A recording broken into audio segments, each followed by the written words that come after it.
Good morning, members. If I could draw this meeting to a gathering point, please. Thank you. I'd like to begin by welcoming those members of the public or press who have joined us today, either in person or watching via the live stream, to this meeting of the Environment and Green Investment Committee at Newshire Hall in Alconbury. The Council allows filming and photography at its public meetings, so please feel free to take pictures and use social media during the meeting. Can I ask, though, that everyone present turn their mobile phones to silent or vibrate while the meeting is taking place? There is no fire alarm test scheduled for today, so if the alarm sounds, please leave by the nearest marked fire exit and assemble in the car park. The closest fire escape is through the middle doors on my left. So item 1 is apologies for absence and declarations of interest. Would the Democratic Services Officer please report any apologies for absence? Thank you, Chair. I've received apologies from Councillor Jonas-King, Councillor MacDonald and Councillor Slatter is subbing for him, and also Councillor Ferguson and Councillor Sanderson is subbing for him. Thank you very much indeed. Does any member wish to declare any disclosable pecuniary interest or non-statutory disclosable interest? Councillor Bradnam. Sorry, on the previous item, I just wanted to say that I believe Councillor Mills will be attending, but he just hasn't arrived yet. Okay, thank you. Any disclosable pecuniary or non-statutory disclosable interests to declare? No? Thank you very much. So moving on to item 2. Item 2 is the minutes of the meeting of the 12th of October 2023, and we are being asked to approve those minutes as a correct record. Alongside this, we are asked to approve the minutes of a special meeting held on the 30th of November 2023, for which there are both a public and a confidential set of minutes. Can I ask whether any member disagrees with the accuracy of the minutes?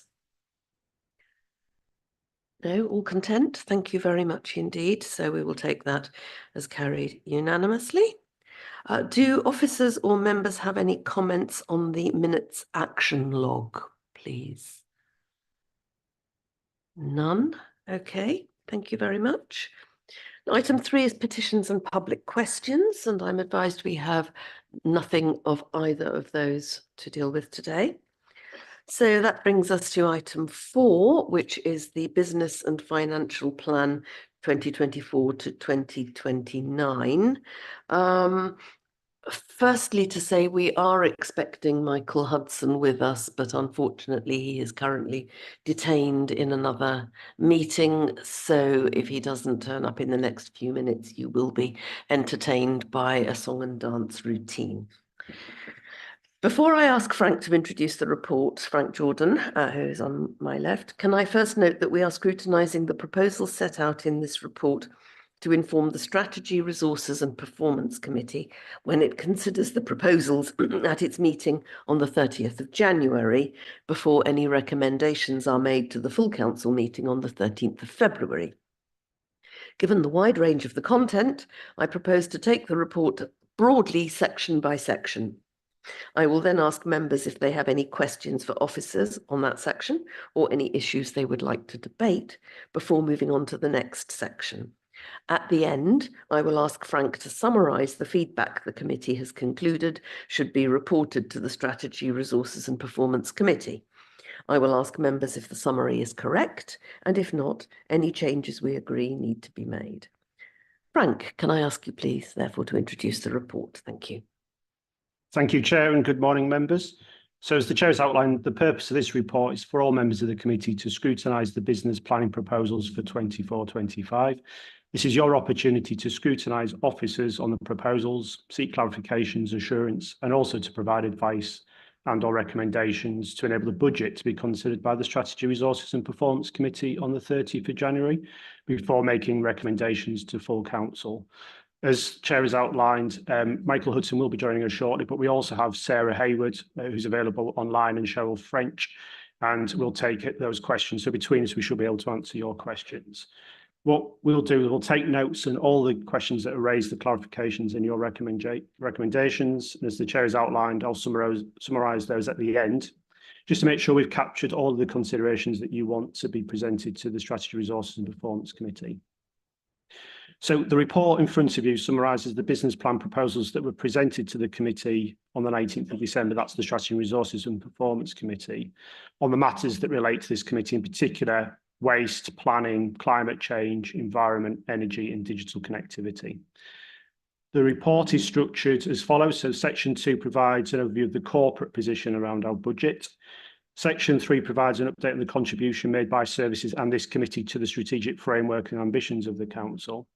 And then section 4 provides information on the proposed changes to the revenue budget, an update on the capital programme, and it also provides a schedule of the revised fees and charges for the services that link to this committee as well.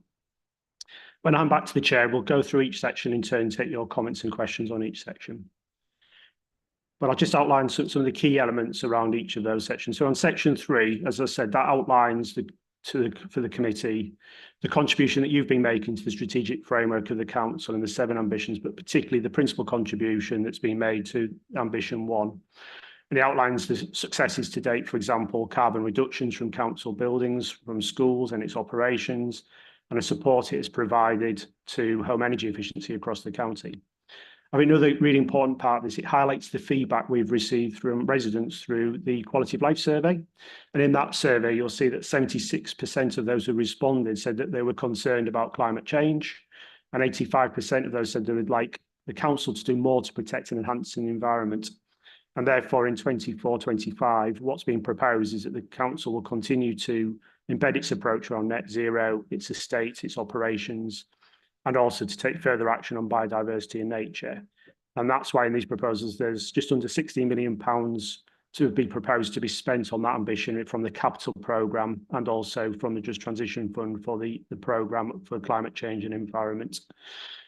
Section 4 summarises the proposed changes in relation to inflation, the pressures that we have in terms of cost pressures, savings that have been proposed, income changes and investments that have been proposed.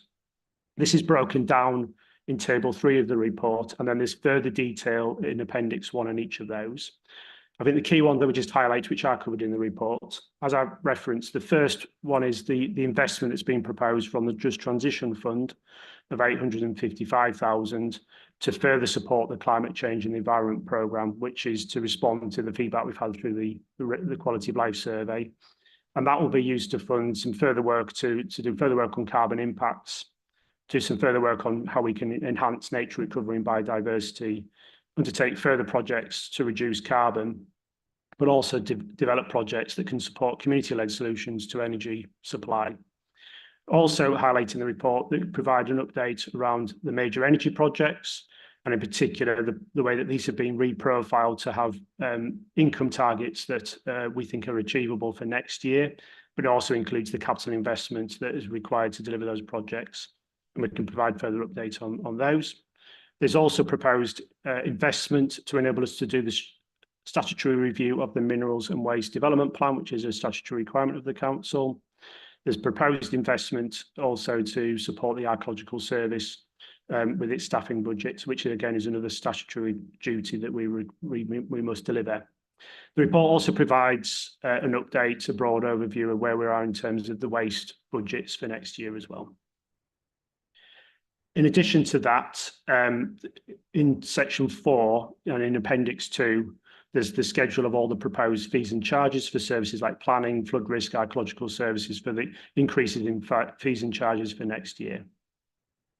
Also in section 4, it makes reference to the capital programme, which is detailed in more information is provided in appendix 1, particularly at page 22, which summarises the main elements of the capital programme for this committee. For this committee, the capital programme elements of around 40 million, with 6 million in the following year in 25-26. So this includes investment for waste. So that's particularly around proposed changes that we may need to make in relation to the review of the PFI. Further 15 million around delivery of the energy projects, and then just under 6 million to continue delivery of the Connecting Cambridgeshire project.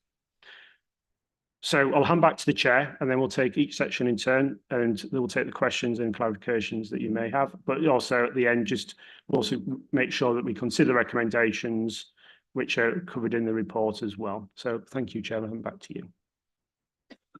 Thank you very much indeed, Frank, for a very comprehensive overview of this report. So I'm going to ask members initially whether you have any questions or comments on the first three sections, sections 1, 2, and 3, which I propose to take together as they are the general overview. We have Frank with us. We still don't yet have Michael, but we do have Sarah Hayward on the line, as Frank indicated, and we also have, for questions on energy projects and similar, we also have Cheryl French online. So, members, any questions or comments on sections 1 to 3? Councillor Gardner. Thank you very much, Chair. On page, let me just get this. Page 25. And then we've got CR7-147, sorry, 148, review of services of the household recycling centres. I wonder if you could just give me a bit more idea what your thoughts are with regard to the review.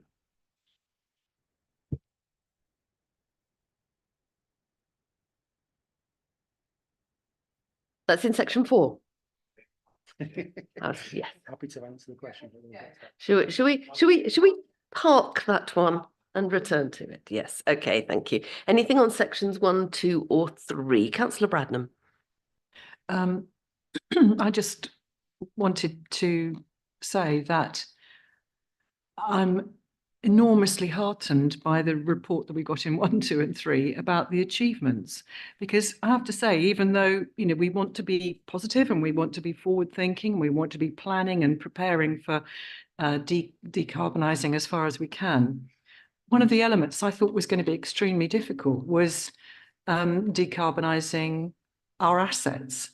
And actually, at 3.3 on page 19, you know, we made a commitment to decarbonise, and I was thinking, fingers crossed, but actually it confirms that our carbon emissions, scope 1, 2, and 3, have been reduced by 49%. And I'm finding this so encouraging. And I just wanted to congratulate our officers on the work they have done, because this cannot have been easy. To really work to reduce those. So it's just a comment, as you requested. I did indeed, and thank you very much for those comments, and certainly echoed from me. Councillor Hathorn. Yes, so in terms of reducing low carbon heating systems for council buildings, so there was a paper at Assets and Procurement about schools and the complexity that we've seen in this committee about the academisation of schools and not wanting to invest in a school that then becomes an academy. There's also a office space or a council buildings rationalisation programme. So I guess the question is that being considered in terms of what buildings are going to be decarbonised? Because exactly the same thing could happen if it then becomes clear that you want to rationalise that space. Okay. Thank you very much indeed. Frank? We'll welcome Michael as well and allow him to get comfortable. So for Michael's benefit, the question was around future plans around decarbonisation linked to the property rationalisation proposals. So I think there's two elements around that. Of course, rationalisation of the estate, and from the council's point of view, having a smaller estate will reduce carbon in itself. And then the second element of that, when we know what the future estate is, then we'll further look to how we can introduce different heating systems, energy systems to further reduce the carbon from those buildings as well. So it will form an important element of that. And then the third part is anything that we take forward in terms of disposal, then we'll make sure that we consider environmental considerations as part of that. It's not the only determinant factor, because clearly we need to get maximum value for money from disposal of sites as well, but it is a key consideration. So the environment programme and the estates transformation programme have close links with each other, and we'll, as officers, make sure that is joined up. But now Michael is here, I don't know if you want to add any more to that. And Cheryl also had her hand up, so after Michael. I'm only going to say, Chair, I thought that was an excellent answer. I'd add, we also look at partnerships in that process, but more than happy for Cheryl to go next. I think the issue in like the academies was the danger that we might fall into of going down the road of raising funds and investing heavily in properties that we then decide to dispose of, and that's something we've clearly got to seek to avoid where possible. Cheryl, did you want to come in? Yes, so I mean, obviously, there's the two things. There's the academisation of the existing schools portfolio, and obviously, you don't know until sort of quite long into a process or a project development process when academisation might happen. So there is a risk if you are investing that a school could academise. If I think of it altruistically, we want to get to net zero by 2045 for the whole area, but it's and that's a good thing. So if we have done it and it does academise, you have actually taken a school forward into decarbonisation. The challenge that you're coming up with, though, Councillor Hathorn, is with a very small capital pot. We want to make the best bang for our buck in terms of where we invest on our schools portfolio. So we work very closely with Education Capital on that. I think on the second side, which is the council's buildings, we've been working closely with Michael's team, with Chris Ramsbottom, to identify where those buildings sit in the changes, the asset portfolio changes, to try and identify the ones which have the highest carbon footprint, but also are ones which we're keeping in long term. Obviously, change happens as you go through these processes, and there will be buildings that we've already invested in where our criteria was not known to be disposed within the next 5 years, where we have invested already. So we might need to just reflect on some of that criteria to just have that sitting alongside the asset management changes that we're going to be seeing. Thank you very much, Cheryl. That was very helpful. Councillor Hathorn, are you happy with that? Thank you very much. Yeah, okay. Any other questions or comments on sections 1, 2 and 3, the overview of the corporate position and how it fits with the strategic framework? No? Okay, thank you very much, members. We'll then move on to section 4 and the part of section 4 that relates to inflation, demand, pressures, savings and prioritisation proposals, bearing in mind that you've got your appendices to, and the figures in the appendices to back up those proposals, and also you have the proposal, the specific proposal relating to net zero as well. Any questions or comments on those parts of section 4? Councillor Gardner. Thank you very much, Chair. I'll now give you, with regard to section 4, with regard to the review of services at the household recycling centres, it states in there we're having a review, and I just wondered what the extent of the review was and where you think you may be, with regard to potential trade waste options, where you think you might be getting additional revenue. Okay, thank you, Chair, and thank you, Councillor. So you'll see that's a proposed increase in income in 25-26, so not next year. So we'll do some further work next year. That's a relatively small increase, 10,000, and it's a specific review of whether we could increase some of our fees and charges at household recycling centre sites, in particular in relation to trade waste. That's what we would review. So clearly we would want to review whether that's possible, and then we do some consultation on that before we brought that forward as a clear proposal. So it's indicative amount, given that it's for year 2 of the business plan proposals. So that's the extent of the review in relation to that proposal there. Councillor Gay. It's perhaps worth pointing out that unlike surrounding councils, we've not introduced this charging system for people that come from the outside, and also an initial proposal to reduce the number of household recycling centres. We have pushed back on that, so hopefully we can maintain a high quality and very easy to access system for recycling and waste disposal. Yes, I mean, there are clearly pressures from surrounding authorities who have been wanting to make charges for people outside their area using recycling centres, and clearly where you've got different facilities positioned in different places, and some people find it far more convenient to visit a facility in a neighbouring authority area. One needs to try to make that as straightforward as possible for people for all sorts of reasons. So it is a difficult one, but we are trying to work as constructively as possible with our neighbours in the interests of our residents as well as theirs. Any other questions or comments? Councillor Bradnam. Thank you, Chair. Forgive me, I'm not quite sure if this is the right place to ask the question, but well, I've actually got two. One is it relates to the pressures. So that's, I'm looking at table 3 on page 24. Am I in the right place? And it's about the fact that some of the pressures relate to things like connecting up our private wire. And also, I remember Cheryl in the past has talked to us about the initial connection costs to the grid.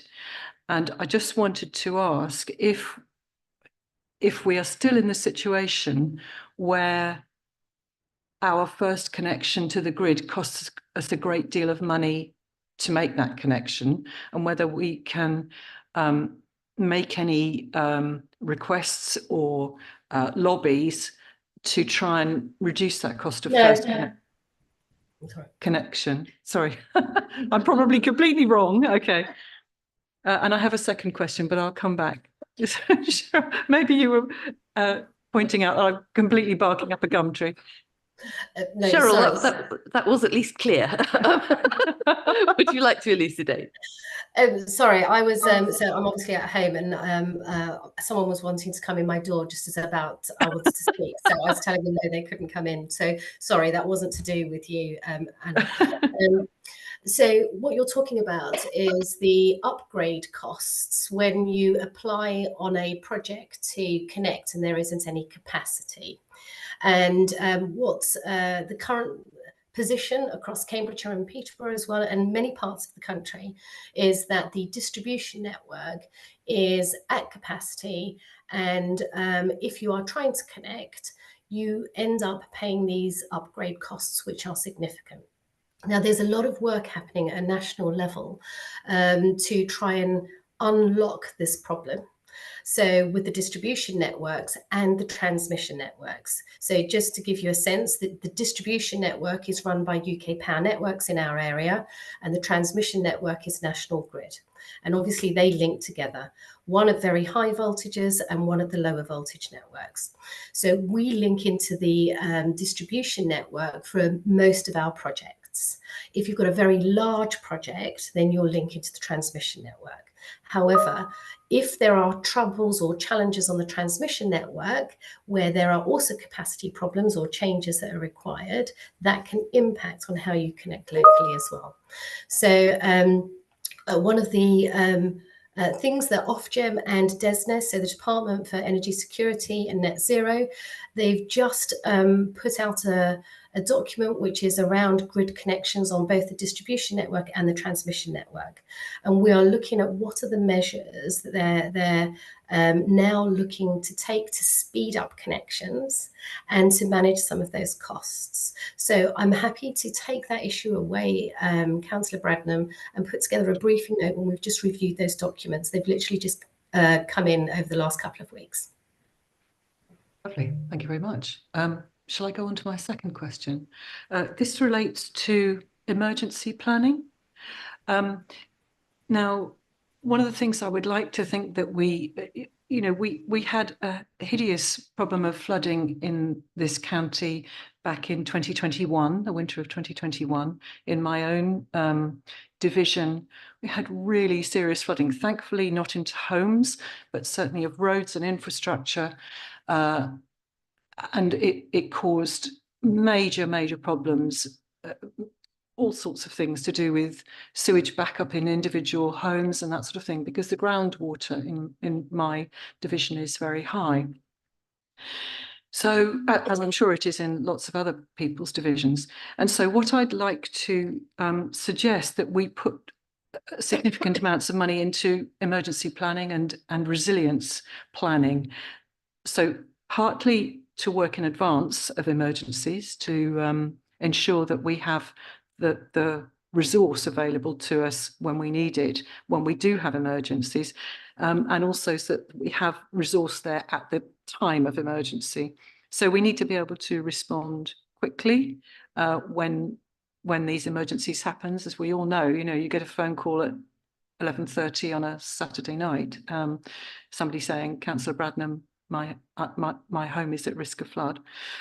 And I know, we've had excellent support from our highways team more recently, but we have really quite a small team who are involved in emergency planning.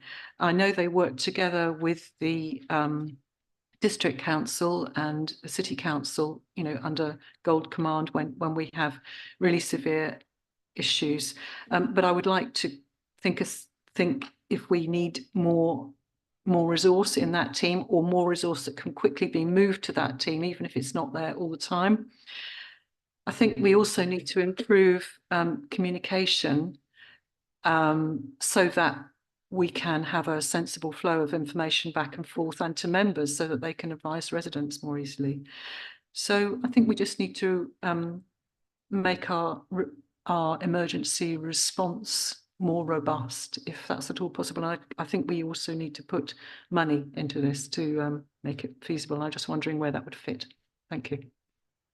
Thank you very much, Councillor Bradnam. I do agree that this is something, certainly with the increase in extreme weather that we are experiencing across the area, whether that's going to be flooding or other emergencies, that things are becoming more frequent. We had recently Storm Babette, followed by Storm Ciarán, followed by Storm Henk in very short order. And there is an increasing amount of work to be done, affecting, I think, an increasing number of properties, residential and business, and of course, our highways infrastructure as well. That seems to me something it might be very sensible for us to draw to the attention of the Strategy, Resources and Performance Committee for the 30th of January. Do other members have a view on that as a suggestion? Councillor Gardner. Thank you very much, Chair.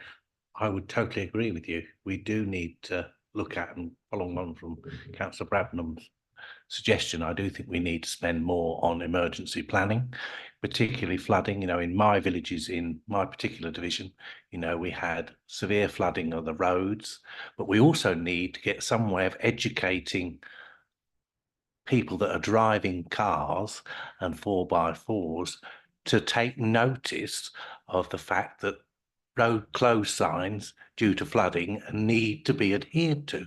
In one of my particular villages, Auchenbury, which suffered severe flooding both in 2020 and earlier this year, we'd got drivers actually getting out of their cars, picking up road closed signs, and then proceeding to try and attempt to drive through flooded roads. And then if they do drive through, they're then going at speed, and then what happens then is you get that wake of water then going into people's homes that perhaps would not have flooded if people had abided by the road closed sign. So I do think we need to educate people, but I do think it would be good for the county council, along with the other authorities, the districts, to have a wash-up type meeting whereby they can see what went well during this set of floods, what we did well, and then also to talk to the local members to find out where we could perhaps improve it,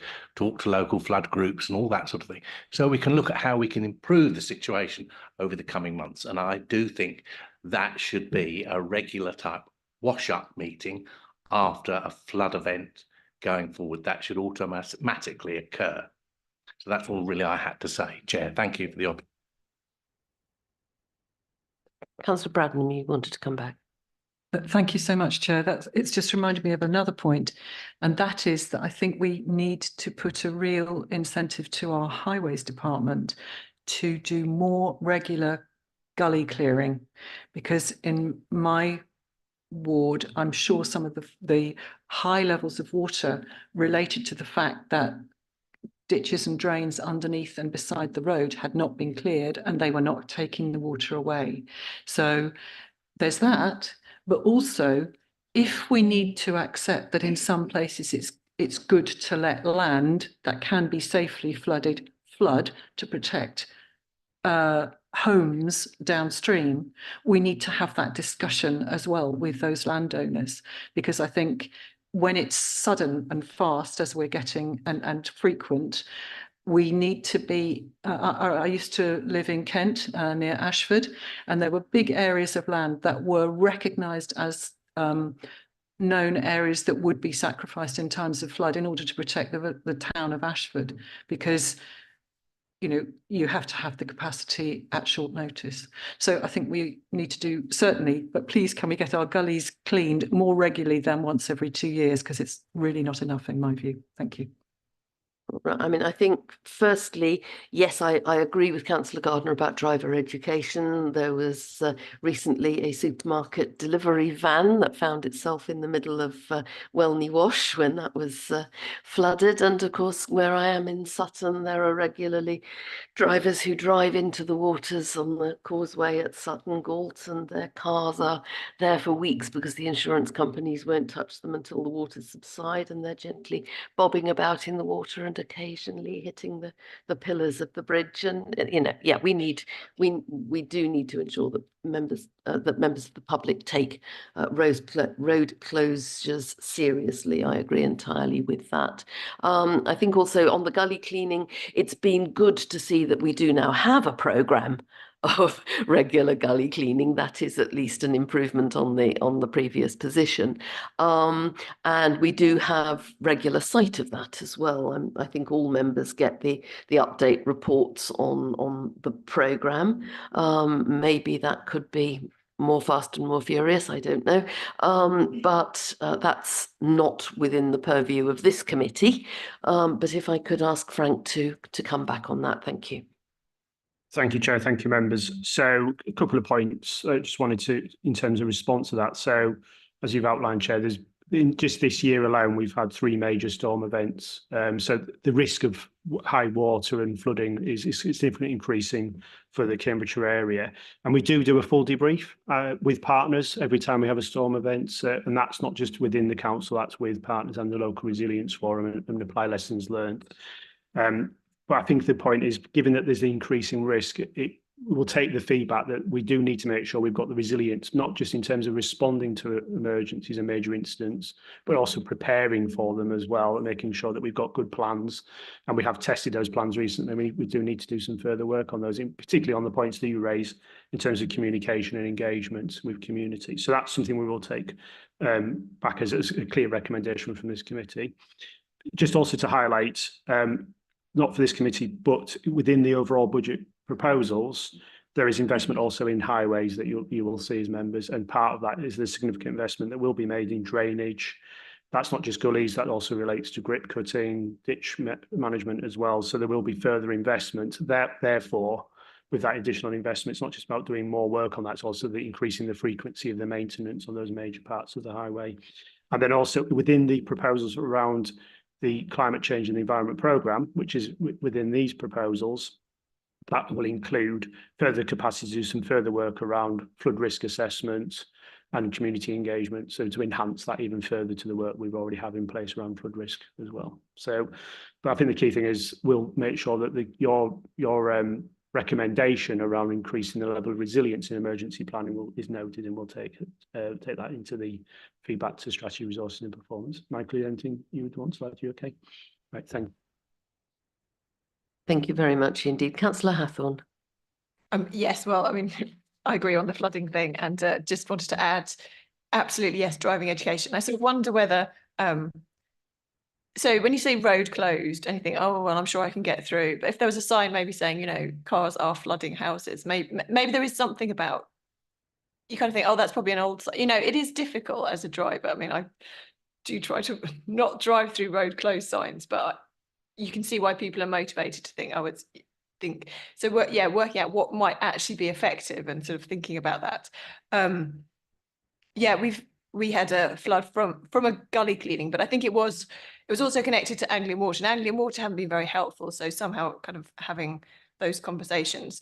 I think my concern in terms of floods is that I was the first line of defence, and I was allowed to have the highways emergency number, and no one else was. And every time I called, they said, "You haven't given this number to anyone else." And I thought, that's great, and I'm here and I'm making the calls. But if I was somewhere else or in hospital or whatever, I'm not here. What happens then? So yes, and possibly surveys to communities might be helpful, because I know they've been done in other places, like the weed killing, and that the community, the parishes did really like that. My parishes. So just kind of working out what it feels like from the bottom up would feel really helpful. And I had two other questions. One was connecting Cambridgeshire. I think that's £6 million. Is that? So I guess it feels like you're trying to get the trickier and trickier properties, and is that happening? Is that being a, you know, are you able to reach them within that money? I guess it sort of feels like in some of these things, as you move forward, it gets harder and harder. And then the other question was about the energy projects, and it sort of feels as though what we're reading about here is really, really heartening, and things are, you know, there's a really strong vision and it's great.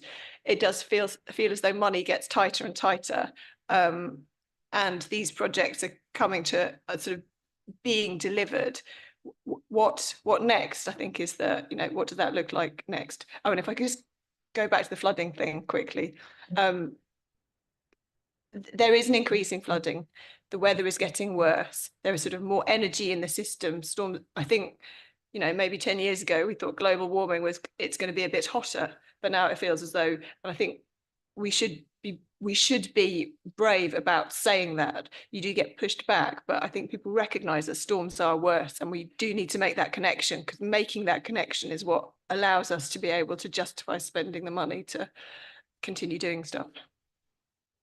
Thank you. If I can just come back before calling officers. Firstly, I think can I dissuade members from getting too into the depths of gully clearance and so on, which is not the responsibility of this committee. The principles around emergency planning and civil contingency is up for discussion here, but not the details of how often we clear the gullies, etc., etc. Important though that is to all of us. Secondly, in a moment, we have Jeren Clulo with us from Connecting Cambridgeshire, and I will ask Jeren to come back on the connectivity and digital question, and I will then ask Cheryl to come back on what next for energy and that section of what we're doing. So yes, Jeren, first, please. Thank you so much. Yes, that 6 million budget covers all Connecting Cambridgeshire delivery program for over 4 work streams. And you are absolutely right in terms of the premises connected are getting a bit more difficult. This is why it's getting more expensive for commercial operators and central government to fund those rural premises. But what we have done as the program is identified our not spots, which means that where the connectivity requires, we now know our own data, and what we do, we engage with the providers relevantly and saying that where they need to direct their demand and where they need to deliver, and we will continue doing this. So thank you very much, Jeb. And Cheryl on the energy questions. Okay, so there was just 3 quick points. The first one was just to add on to what Frank was talking about earlier around climate risk. In the papers, there's a revenue proposal to also look at getting a very clear evidence base across Cambridgeshire for the climate impacts, which are going to be flood risk, drought, overheating, which all impact our services and demand on our services, so that we can start strategically planning over the long term what we need to do in terms of adaptation and resilience to support the work that Frank was identifying, which is the immediate now, here, short term, that we need to get moving in terms of gully clearances, etc. In answer to Councillor Hathorn's discussion on what next for energy projects, I think the first thing was that there's been a big process of learning on these very large projects, and we need to reflect on that learning and understand what it is we want to do in terms of system change and getting and supporting the whole of Cambridgeshire to net zero. As a large organisation with land assets and building assets, we are part of that journey and we can facilitate that process. But we're currently working on something called a local area energy plan for Cambridgeshire. And this is with our district council partners and the CPCA and our partners in UK Power Networks to try and put together a digital twin of what and how energy is going to be used over Cambridgeshire, including the growth agenda, so that we can start planning the strategic infrastructure that's needed to get to net zero. It's probably fair to say that during the last 10 years, it's been about trying to do proof of concepts and projects to be able to show what we can and how we can deliver things. The next stage has to be planned to be able to manage this cost effectively and to get the right infrastructure into the right place.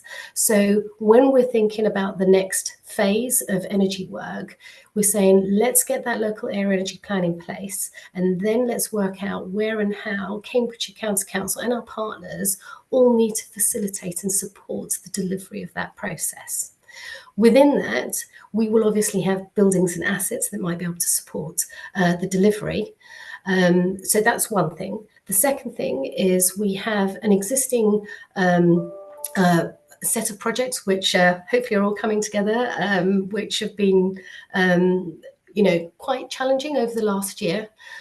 We also need to look at how we commercialise those to be able to develop future income streams and build even greater returns on those assets.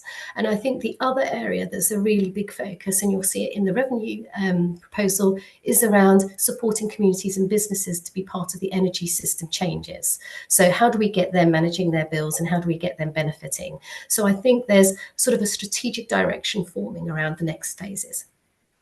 Hope that helps.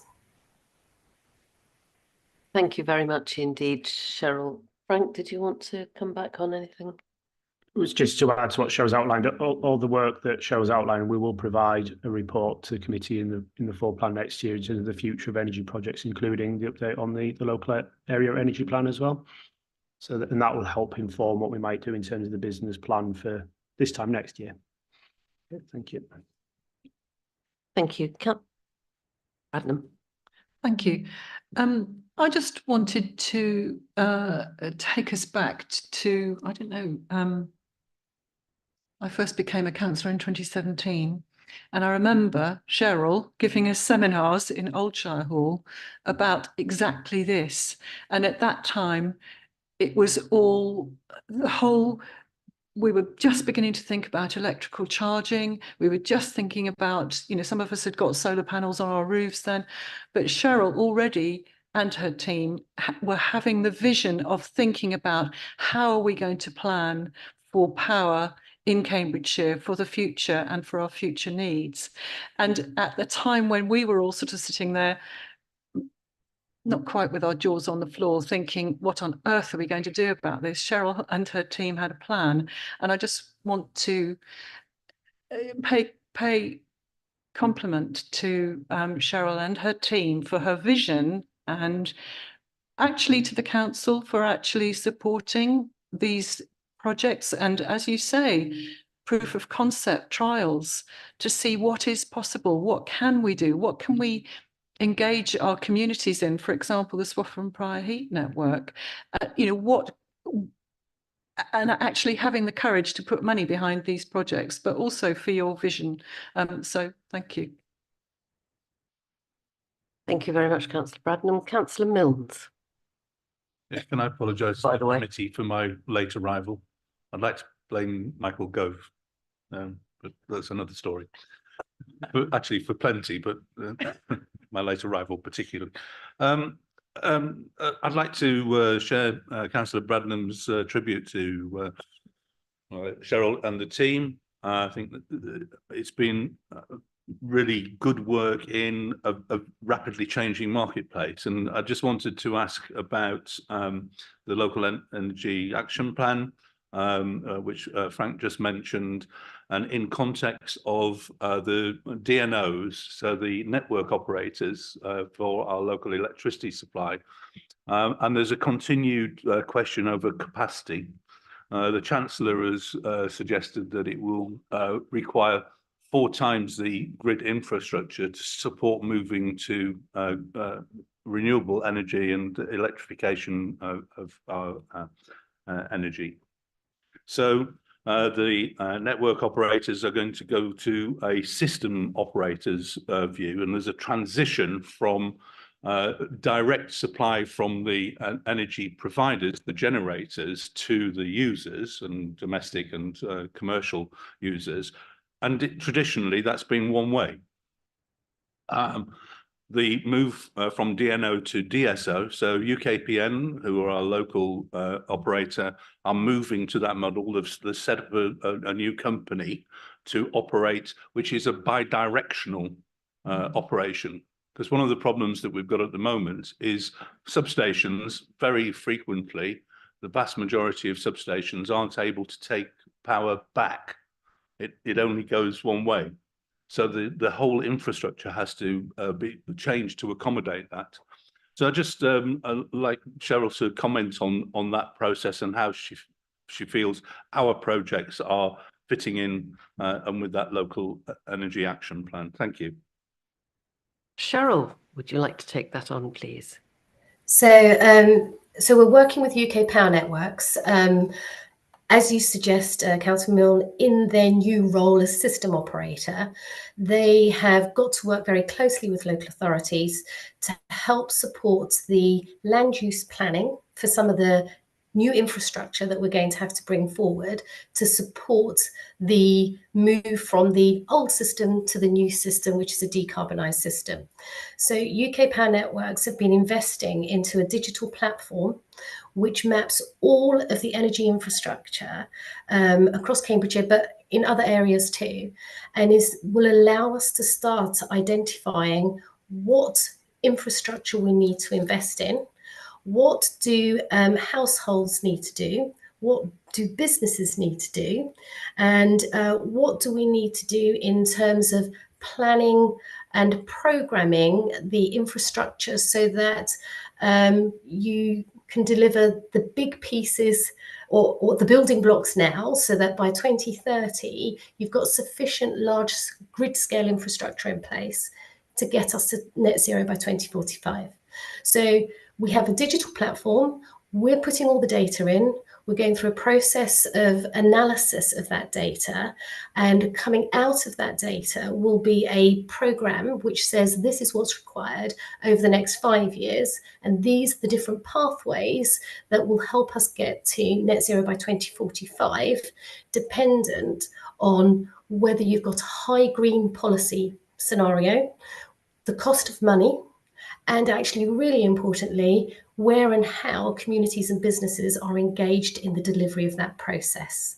Because if you engage businesses and communities, they support the behavioural changes that are required to also save energy and reduce the investment that's required into that infrastructure. So we're at the starting block on this. We have our steering group. We have our first piece of stakeholder engagement procurement that we're just pulling together, and we have got a digital platform that we're working with UK Power Network that we're putting lots of data into. So hopefully that gives you a summary of where we're at with that. Thank you. Thank you very much indeed, Cheryl. Councillor Slatter, I owe you an apology because very much earlier in this item, I saw you put your hand up to speak and I completely overlooked you and it has just popped back into my mind. Was there anything that you wanted to Fret not, you need not have a sleepless night. In fact, it was a question I wanted to ask, and while I was waiting, I actually found most of the answer on the website, but it was just for your interest about Friday Bridge scheme. Being a visitor to this committee, I would love to hear how they get on later, but I'm sure all the committee will be asking for a review. But thank you. I'm sure that's the case. Yep, thank you very much indeed. Are there any other comments on that part of section 4 of this report? No, in that case, moving on then to the section on fees and charges. Does anybody have anything they would like to raise on the fees and charges part of section 4? Not seeing any hands. And any questions or comments on section 4 relating to capital and oversight of the programme? Again, not seeing anything. So I think that reaches the end of our discussions on the individual sections. Could I therefore now ask Frank to summarise the outcome of the committee's discussions so that that can be recorded in the recommendation to the Strategy, Resources and Performance Committee that we now go on to make? So Frank. Yeah, thank you, Chair. So thank you, members. Thank you for the questions and the clarification sort. So what we've noted is, first of all, you highlighted the successes to date in terms of carbon reduction that we've made so far as a county council. Second point was there was clarification sought around the proposals around office rationalisation and how that will be linked into our carbon neutral ambition. So we've provided the clarification on that. And we also confirmed that we'll update through the Assets and Procurement Committee on that overall programme. So just give some assurance around that aspect. Clarity was sought on the household recycling centres fees and charges. So it's clarified that this is a proposal for 25-26, and we're looking at potential fees and charges for trade waste, but this would be subject to consultation before we go forward with that proposal. It was also recommended, lots of feedback that the Strategy, Resource and Performance Committee look further as part of the budget to put further investment into emergency planning and the need for further prioritisation of funds to support for planning and capacity in relation to major incidents as well. I also noted for your information as well the investment that's being proposed in highways, which will also support flood risk and response to surface flooding as well. In addition to that, there was just clarity sought on the progress around development of our energy projects and then the future of our local area energy plan as well, and confirmed again an update on that would come back to the committee as well. And then there's confirmation sought around the scope of the Connecting Cambridgeshire programme, and an update was provided by Joan on that point as well. So I think that summarises the key points, Chair, but I'm happy to just check with members if I've missed anything in that summary there. Michael, is there anything you think I missed there? No, thank you. Members, do you agree that that's an accurate summary of our deliberations today? Yes? Okay, thank you, members, and thank you very much indeed, Frank and Michael and Cheryl and Jaren, for your contributions to that. So the recommendations in the paper are that we are asked to consider and scrutinise the proposals relevant to this committee within the business and financial plan put forward by the Strategy, Resources and Performance Committee on the 19th of December 2023. To recommend changes and or actions for consideration by the Strategy, Resources and Performance Committee at its meeting on 30th of January 2024 to enable a budget to be proposed to full council on the 13th of February 2024, and to receive the fees and charges schedule for this committee included as Appendix 2 of the report. I believe that we have done that. Do members agree that we have done that? Yes. Is there any dissent?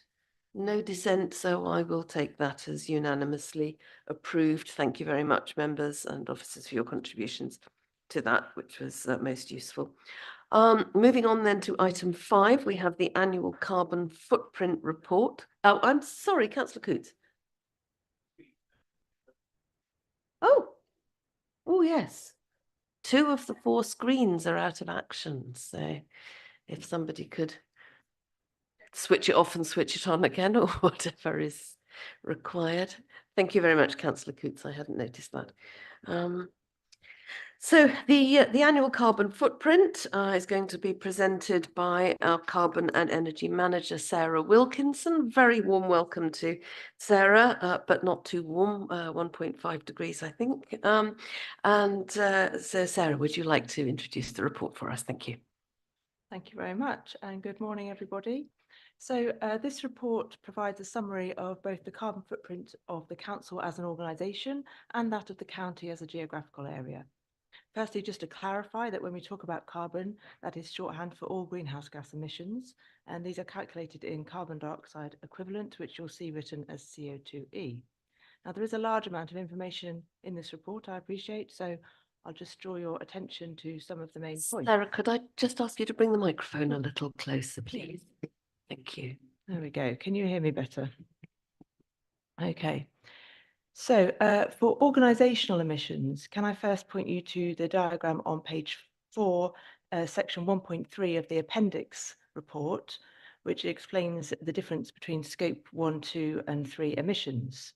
So in short, scope 1 covers the direct emissions from our own assets, such as out of the flues of our gas boilers at our council buildings, or some of them, or for council fleet vehicle exhaust pipes. Scope 2 applies to electricity that we use at our sites, and scope 3 is your everything else, which is all the other indirect sources of emissions, such as those from our contractors and suppliers, our employees, service users and tenants, for example. So to consider scopes 1 and 2 first, the total was 1,412 tonnes CO2e for 22-23. This is best illustrated in the figure 7 chart on page 13 of your appendix report. These emissions have reduced by about a third since our baseline year, which is for 2 main reasons. Firstly, our low carbon heating programme is reducing the need for gas, which you can see the outcome of in the blue bars of that chart, figure 7, showing a reduction year on year, and predicted to reduce further in the coming years due to more projects recently completed, in progress or being planned. The other big reduction this year was from the highway service, switching away from diesel to HVO biofuel for some of the larger fleet vehicles, which is shown in the light orange bars on that chart. Moving on to scope 3, the indirect emissions, that was 97,000 and something, 97,692 tonnes CO2e in 22-23. And you can see how this compares to previous years in figures 8 and 9, which are on the next page of your report, page 14, sorry. Here you can see the impact of reduced construction work in the last 3 years in the red sections on that graph, reflecting a challenging market in that sector. Emissions from waste, though, have unfortunately increased that year due to more waste going directly to landfill. That puts transport in 3rd place. For all sources of emissions, there is, of course, more detail in the relevant sections of the report, along with a full breakdown and information about the methodology and what is included, as well as some case studies about projects we're doing to reduce emissions. Now, the second part of the report is about county-wide emissions, for which the raw data is published by the government. 2021 is the most recent data currently available. There's always a bit of a delay on that. If you turn to figure 16 on page 29, you can see the main sources of greenhouse gas emissions across the county, which shows you that transport is now the highest emitting sector in the county at 27%, with land use in 2nd place and agriculture 3rd. Land use emissions is explained more in section 3.3 and figure 20, which shows you why it's a high source of emissions in our county, mainly due to areas of peatland. The emissions by sector, of course, do vary in the different districts, the different parts of our county, which you can see in figures 17 and 18. For example, there are higher emissions from transport in Huntingdonshire and South Cambridgeshire due to the major roads that pass through those areas. Finally, figure 19 shows the change in time, change over time in the county's emissions, with a total reduction of nearly a quarter since 2005, but with some sectors reducing far quicker than others. So I realise there is a lot of information there, so I'm happy to take any questions. Thank you. Thank you very much indeed, Sarah. Another excellent report as always, and really full of rich and fascinating information. So members, questions. Councillor Bradnam. Thank you, Chair. Yes, I was looking at, the figure on page 10, but which is the emissions which are related to home working. And obviously, you know, there was a significant drop because people weren't commuting to work during COVID. And it's the proportion of emissions has gone up again since we're thankfully through COVID, but people have been encouraged to come back to work. And I'm just thinking we're not going to be able to change that because obviously employers want mainly, well, I think there's a proportion of them who want people to come back to work in offices, but there's a number of them who are very happy for their employees to work from home.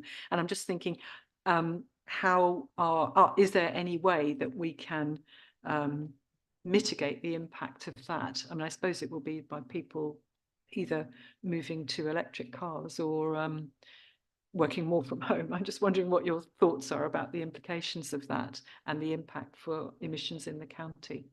Thank you. Sorry, there's a bit of a... Thank you. So can I just clarify that figure, figure 10, it does relate to the county council's own emissions only, it's not county-wide, it's just the council employees. So that comes from, that data comes from our staff travel survey, which shows us both how our employees travel to work and also, you know, to what extent they're working from home, which does vary. The two things both can be improved over time, both home working, which relates to home energy use, and transport, which relates to either more active travel, walking and cycling, public transport, and swapping to electric vehicles over time. But of course, there is a balance between the home energy use and the commute. Indeed. And Cheryl, you wanted to come in, I think, on this. Yes, just to add to what Sarah was saying, is in the Enabling Net Zero programme, which was just transition funding, a sustainable travel guidance is being drafted to support staff in their choices around how they can travel to and on business. And so that's just currently going through the process of discussions internally, but that will also hopefully have an impact and support that. Which will also presumably relate to the office rationalisation and building rationalisation programme as well. Councillor Bradnam.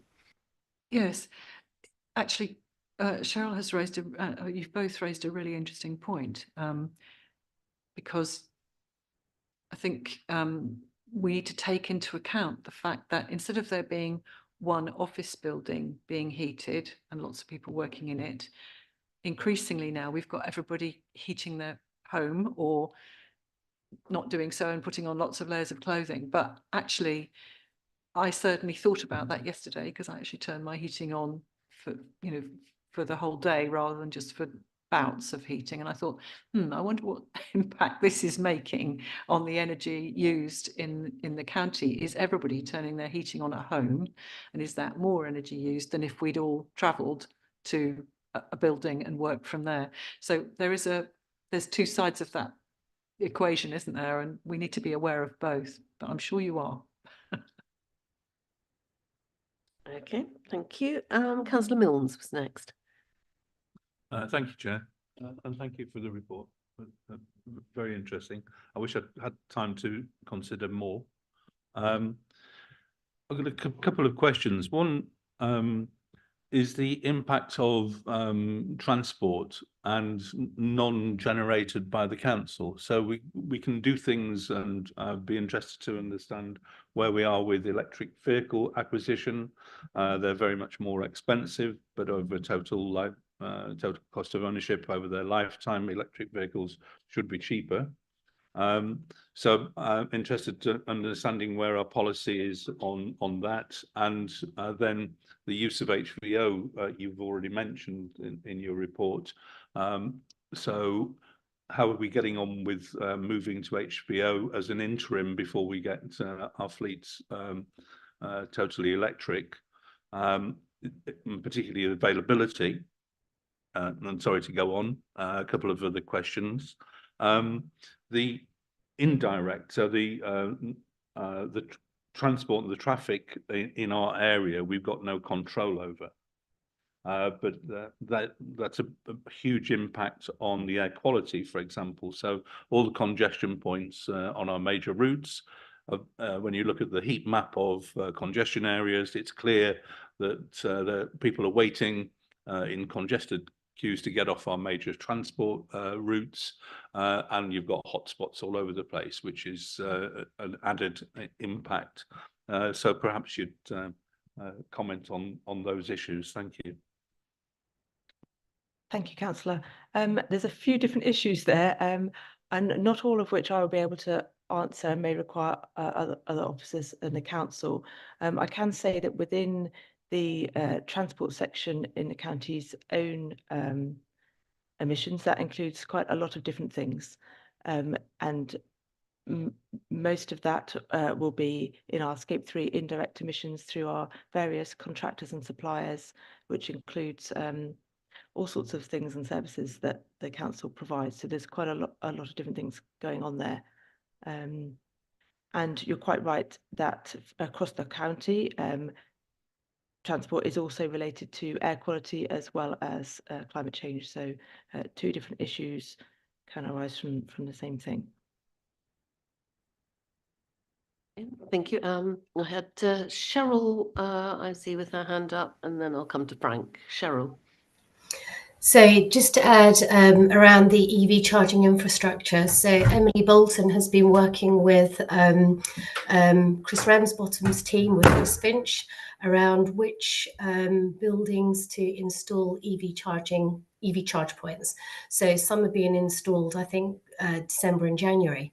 So we can have a better offer to staff who have got EV charge cars, which aren't actually going to Alconbury. So that's one point. Then the second point, I think, is around the broader remit of delivering EV charging infrastructure across Cambridgeshire. So members might be aware that the CPCA was awarded some Levi funding, which is to support both Peterborough and Cambridgeshire.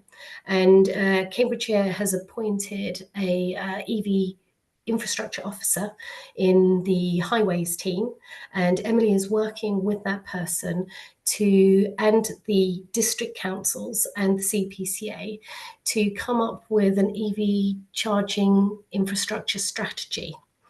And that strategy will come forward at some stage to EGI committee. And then it will go through to developing a procurement that sits on the back of that strategy, supported by government. And the idea at the moment is that that will take place potentially next year. And that will be about EV charge points, more broadly supporting domestic users across Cambridgeshire. So I don't know, Frank, if you'd wanted to add something on that. Just wanted to add, so thank you, Cheryl, thank you, Sarah, as well. It was, Brian, your question around our operations and our fleet. So we're just about to start a full review of our fleet. That will include also the fleet that we commission through major contracts, such as a contract with Milestone as well. So we're just about to start on that. That will do a full review of our fleet, and we're going to bring forward proposals how we can reduce carbon further, in that additional fuels as well as electric vehicles form part of that. So that's more of our future action plan around how we can further reduce carbon. And we also have got guidance that we'll be putting out to all staff about sustainable business travel, so that they can have information about how to reduce the carbon impacts of their business travel as well. So that's additional information we'll be putting out. So as we do a further update on the programme, we'll be able to give you a further update on where we're at with our fleet review. Okay, thank you. Thank you, Chair. Will you allow me one other question?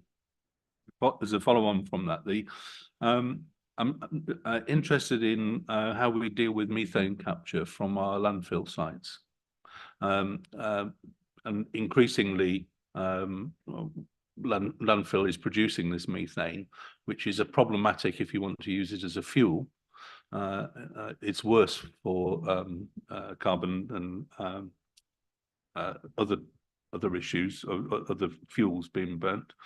So I'm just interested, because there are developments in the use of methane as a source of hydrogen for hydrogen fuel, which is apparently known as turquoise hydrogen. And so if we were producing methane, there might be a market for that to split out the hydrogen and carbon in methane. Slightly esoteric, perhaps, but it's relevant. We're into the realms of sci-fi here. Frank, any thoughts on that? I haven't got a detailed response I can provide for that. Apart from, I'll just get some further advice on this from the waste team in particular, look at this and come back to you on that. So I could take that as a written response, please, Chair. Yeah, thank you. That would be excellent. Thank you. And thank you for the question, Councillor Milnes. That was very interesting. Councillor Slatter. Thank you, and thank you for the report. I shall be using bits and stealing photos for local information. Obviously, you're well on the way with the things we can directly control, and I'm assuming that given your general foresight, that you're also on trying to get indirect, if not control, then encouragement. You make remark about, they say, for example, academy schools not being included in our figures.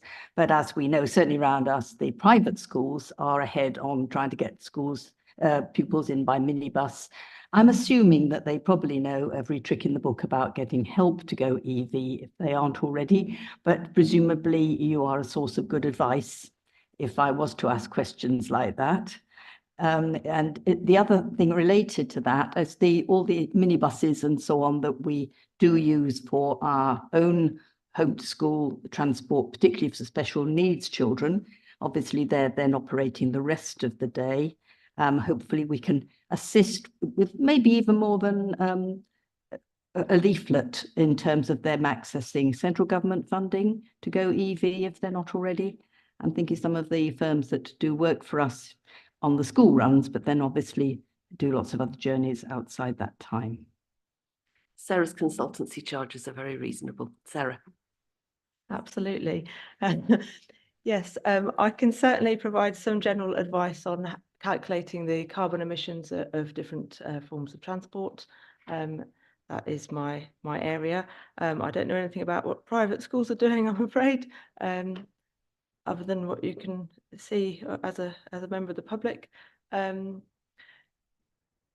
You're right that home to school transport, though, is a large share of our indirect carbon footprint through the suppliers making those journeys.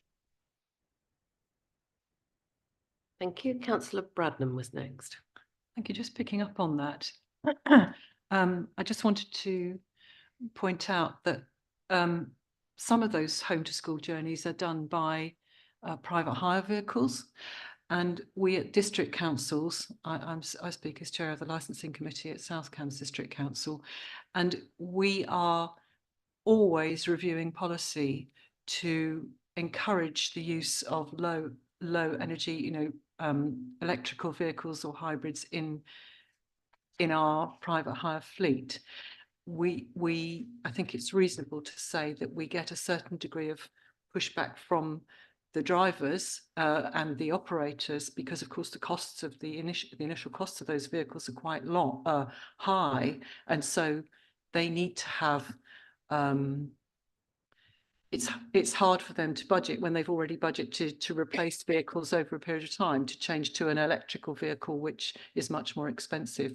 But rest assured that we are certainly in South Cambs City, because we work quite closely together, we're working towards our private hire vehicles being increasingly moving over to low energy vehicles. Thank you. Sarah? Sorry, can I just clarify a point related to what Councillor Slatter said a few minutes ago about academies. So for buildings, the energy use in schools, academies are not included because they're nothing to do with us. But for transport, it's a different matter because, of course, home to school transport for all state schools does come under the remit of the council. Thank you.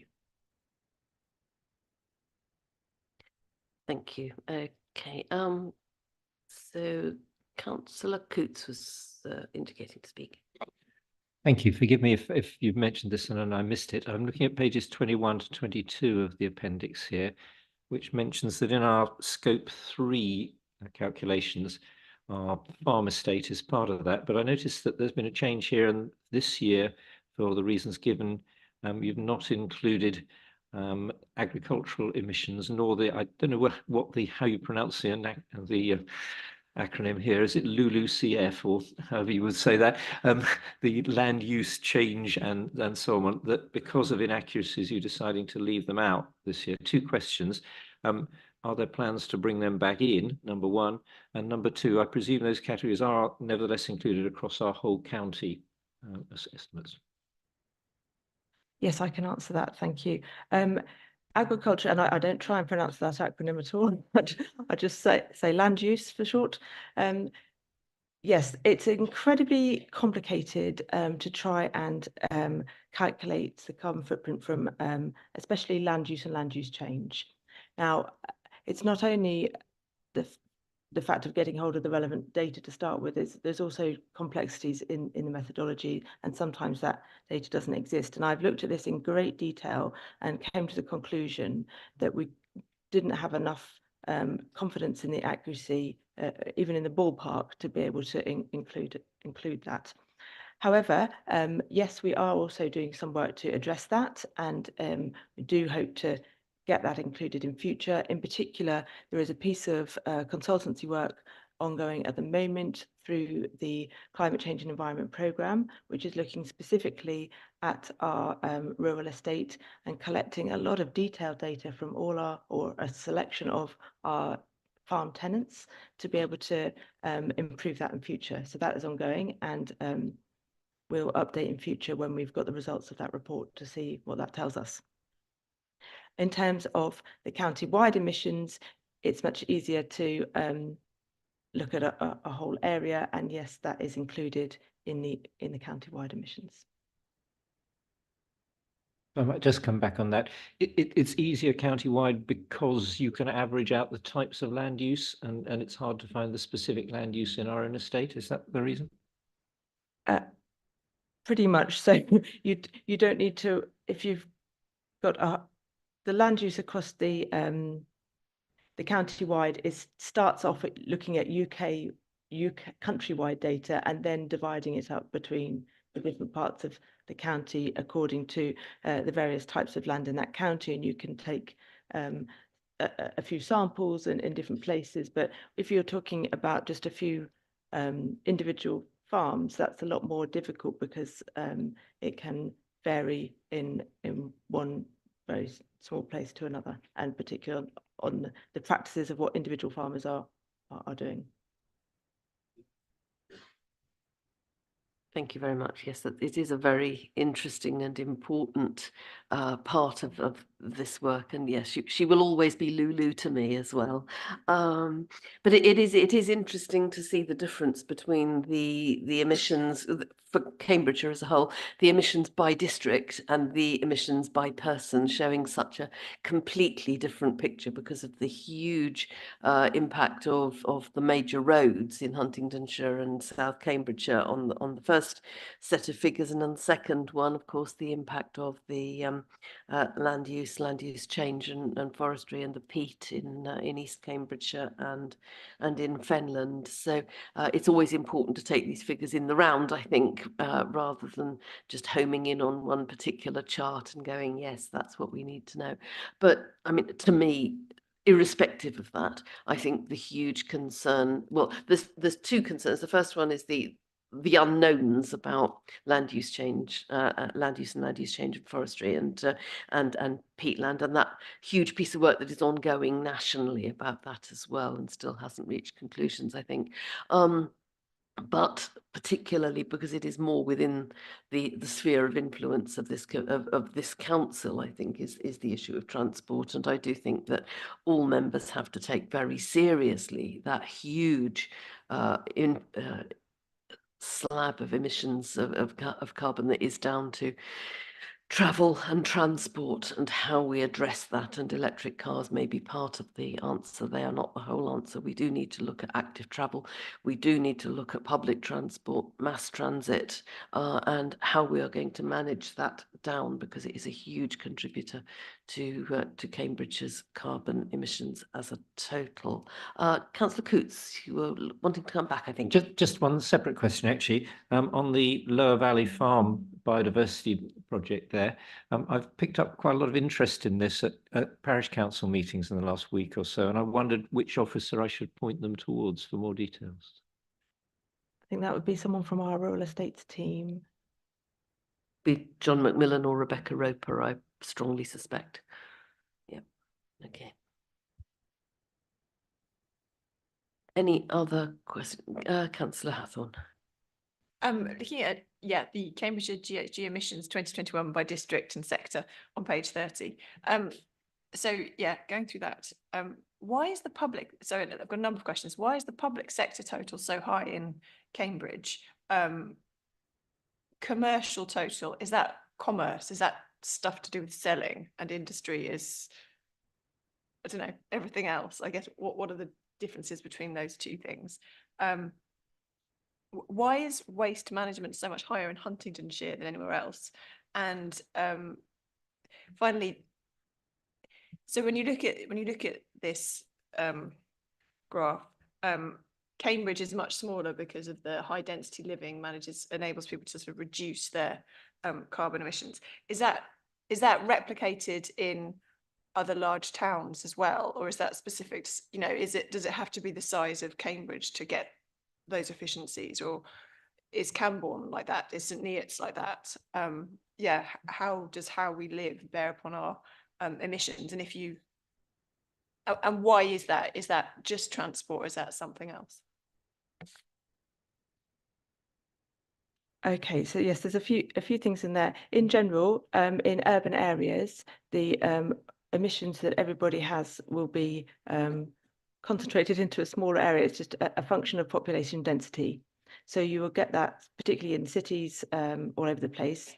You'll typically get a smaller footprint per person. Whether that is in towns, it probably is, but there isn't data to support that because I only get this data at a district level, although we can, there are some ways to look at estimates at a parish level. It's not as, it's not quite the same data set as this, but there is particularly the impact tool is good for parish level data. The other thing, oh yes, commercial and public sector. That public sector category, I think, includes education. So I suspect that all of the university estate will appear in that bit in Cambridge. And commercial is any commercial enterprises, just shops and any type of building that offices that falls in that category. Thank you. Thank you very much indeed.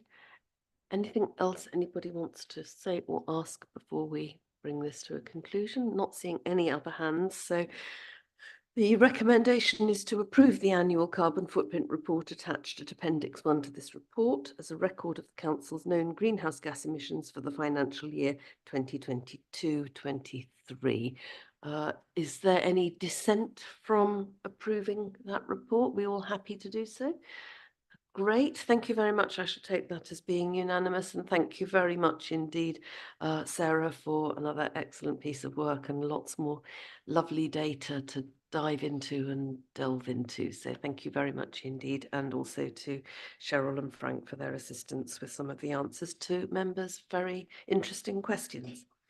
So we move on to item 6, which is the corporate performance report for Q2 2023-24, and we have Frank with us to present this report. Over to Frank. Yeah, thank you, Chair. Very briefly. So the report provides a further update on the key performance measures for the committee.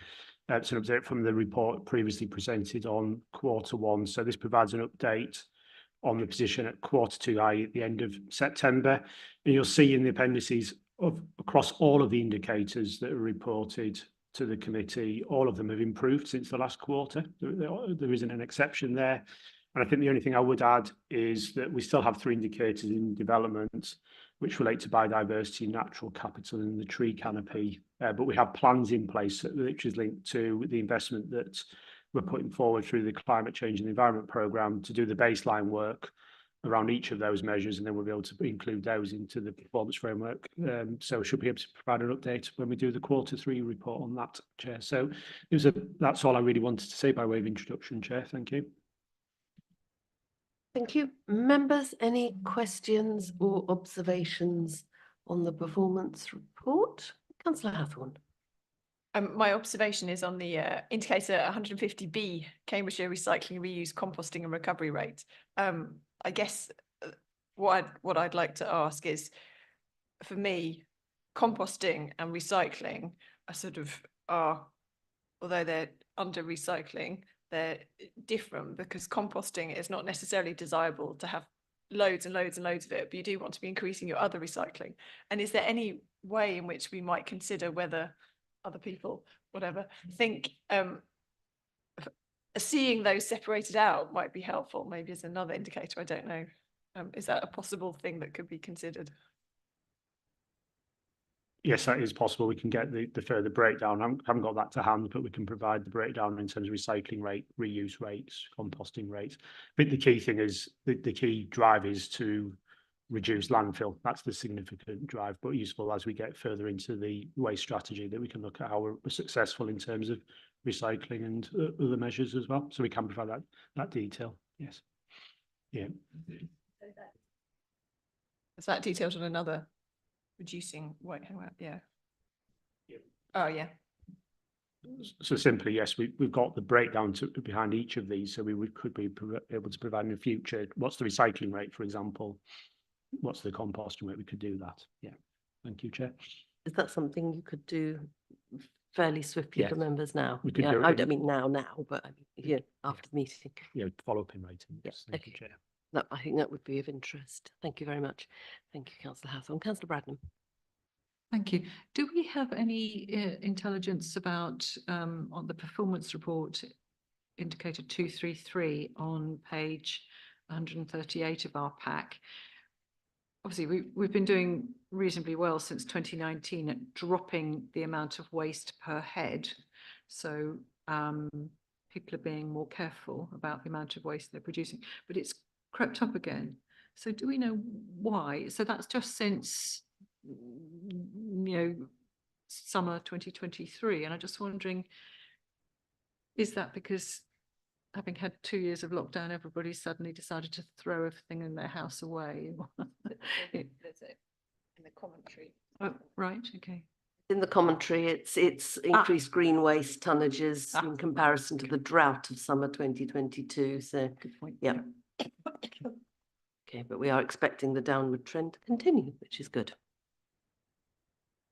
Anybody else wishing to raise anything? No? Okay, so the recommendation is that we are asked to note and comment on the performance information provided and highlight any areas for action required. Do we believe we have done so? Are we happy to accept that? Yes, no dissent. Thank you very much. That's unanimous. Thank you very much, Frank, for that. So item 7 then is the Environment and Green Investment Committee agenda plan and appointments. So I'll ask the Democratic Services Officer, do we have any updates to the agenda plan? There's no updates, Chair. Thank you very much. And are there any other updates or from officers to this? No. Comments from members? Anything? No. So in that case, we note that, and then just like to say in conclusion that this committee is due to meet next on the 14th of March 2024. Thank you very much, members, both full members and those who have come to substitute today. That's very good of you. And thank you enormously to all the officers who have worked so very hard to bring this, the papers together for this meeting and to answer questions and elucidate further. We are most grateful. Thank you very much indeed. And I declare the meeting closed.